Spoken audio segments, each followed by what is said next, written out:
Might be time to replace this. And I can't believe it. I just got it.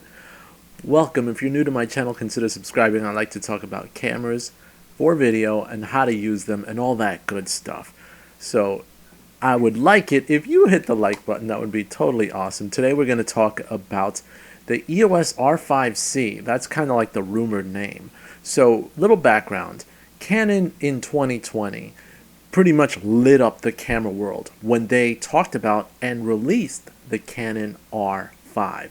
R5, why was it so popular? Because it boasted 8K recording up to 30 frames per second and 4K at 120 frames per second. I mean, it was great for video shooters, and they didn't mention much about photography. But then, close to the announcement, it was uncovered that it was pretty much a system that you couldn't rely on if you wanted to do 4K 120 or 8K because of overheating issues. Now, Canon has released firmware that has improved the situation, and basically I've been able to use it for 8K and 4K 120 whenever I wanted, minus a few longer events that actually had it legitimately overheat during 8K, but I had planned around that to film in 4K in standard mode, which still looked great, and the log footage is amazing. But besides the overheating, this camera has had another problem, and that's the fact that a lot of the video modes are difficult to edit right out the box. You need to basically convert the footage in post before you're even able to edit. And that includes all file formats that this records, except for the lower megabits per second versions that are not log footage, which are 8-bit 420 types of footage. But when you want to expand the ability to use all of the dynamic range, you want to be able to use log, and unfortunately that requires, at least for a lot of people, some processing time. For me personally, I have been fortunate to record 8K RAW on this thing, and I could just get to editing right away. I don't know why my computer works with it, but it does. So yes, we've been dealing with the limitations of the R5 for a while, but now it seems that CanonRumors has confirmed with a CR3 rating, and CR3 basically means you better count on it because it's a true statement, that Canon's going to release another camera with the same sensor but with the body that it should have had from the beginning, slightly bigger with a built-in fan, specifically for those who want to film, and you could record 8K RAW, 4K 120 with no overheating because of that fan, which is super exciting news. But not only that, they also theorized that you'll also be able to take photos with the camera, just like you can with the R5. So basically, it's what the R5 should have been from the get-go. Canon's just going to give it to you a little later. Now, will I trade up to that camera? And I'm going to tell you, if all of the rumors are true and it can handle photos as well as the R5, because that is particularly important. The R5 is so amazing when it comes to taking photos. The pictures look great. The autofocus is unmatchable. The speed, the frames per second that you can get out of it is just really nice. All in all, an overall perfect camera package besides the overheating. So if that comes out in another camera that gives you all of those capabilities but takes away the overheating, I honestly say I would upgrade. My big problem with not wanting the A7S III, because I mostly shoot video, and not even wanting the C70, which doesn't overheat and it gives you 4K 120, is I wanted internal RAW recording.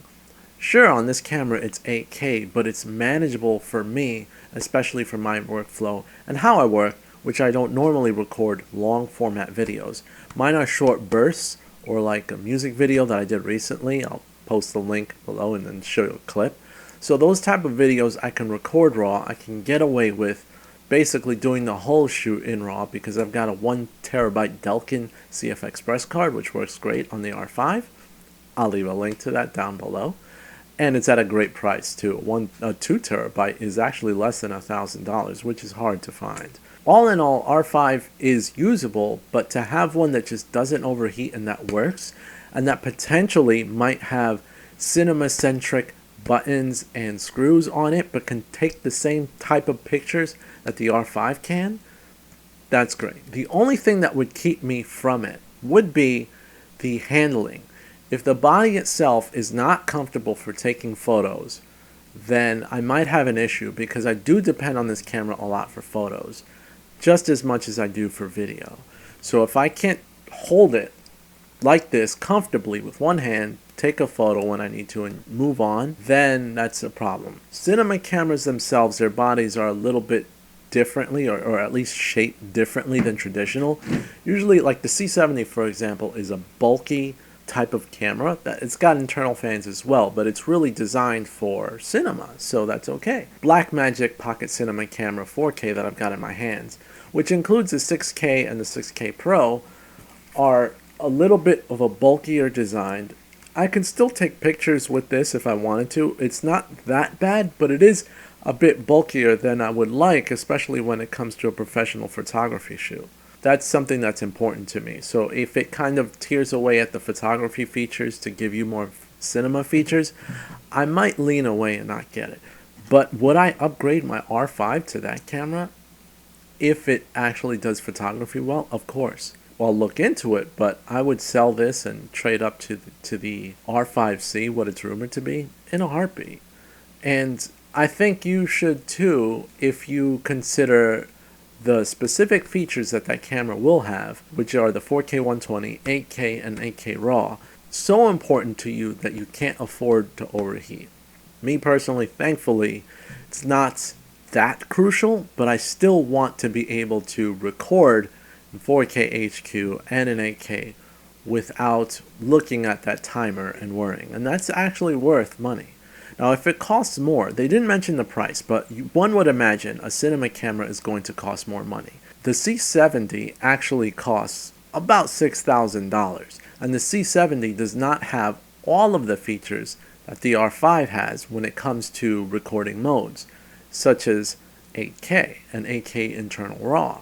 So I would imagine that this camera, this R5C, is probably going to be comparable at that price tag, if not more, because the features offer a little bit more than the C70 does. Sure, the C70 has a lot of functions, a lot of audio capabilities where you can actually change your amps in the camera, and also has 2 mini XLR ports, and it has all the dials and buttons that you would want in a cinema camera in a small compact package with 15 stops of dynamic range. So that's great, but it doesn't have the 8K internal RAW, and that feature in itself could be something that maybe you'd want to pay a premium for. However, if it's using the same sensor as the R5, it's not going to have the same dynamic range that the C70 has. And because it doesn't have the same dynamic range, you might see a sacrifice in quality when it comes to highlight roll off or the difference between lights and darks in your video. So that's something to consider. But when you compare the raw footage, what you get with the R5 versus some more expensive cameras that record internal RAW, you can still push and pull that raw footage very extensively on the R5. So this R5C sounds very compelling, and if the price point can be somewhat comparable to the C70 or even cheaper, which I don't think it's going to be, that would be amazing. Now, another feature that's not really mentioned in this article from CanonRumors, but if it builds a slightly bigger body, no overheating with 8K RAW, 4K 120, but includes internal ND filters, I mean, you've got a game changer, because internal ND filters are so important when filming cinema. When Sony announced their FX3, which is basically an A7S III but cinema style, slightly more expensive, but they nixed their internal ND filters, and I believe that's a big mistake because ND filters are so crucial when you're filming on a cinema camera versus not. The Blackmagic Pocket Cinema Camera 4K does not have internal ND filters, but I didn't expect it because of the very low price point of $12.95. So this camera, that's fine that I had to rig it up with a few more items just to make it useful. But I can work around that based on the price being as low as it is, and the fact that the quality on that sensor, the images that you get, are absolutely astounding and totally worth it. So for my opinion, that's okay. But when you're paying upwards of thousands of dollars for these cinema cameras, they better come with internal ND filters, Because if not, then I think that you're probably best off looking elsewhere. Even the Blackmagic Pocket Cinema Camera 6K Pro, which is less than $3,000, comes with internal ND filters. So that's something that should be considered, at least coming from Canon. And Canon C70 already has internal ND filters. So if they do it for the C70, I don't see a reason why they wouldn't include it for the R5C, especially if they charge a similar price tag or more. If they charge less, then who knows. But with a bigger body, one of the reasons that you design a camera with a bigger body besides internal fans and more buttons is hopefully to design it with enough space to have internal ND filters. So fingers crossed on that one. So like at the end of the day, like I said, I would trade this in for R5C if it's compelling enough. However, there is one thing that will get me to not want to get the R5C: the price. If the price is too much and I'm just getting an R5 that doesn't overheat and that's it, then I'm going to stick with the R5 rather than get the R5C.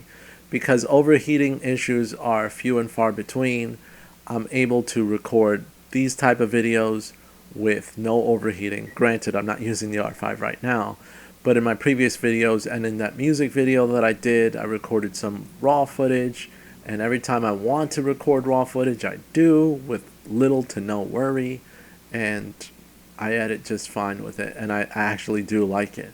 So if I get the R5C, I don't have to worry about overheating, but how often do I run into overheating? Not that much. So that's my opinion. Thanks for listening to this blurb. And yeah, I'm getting a haircut soon because this hair is just too much at this point.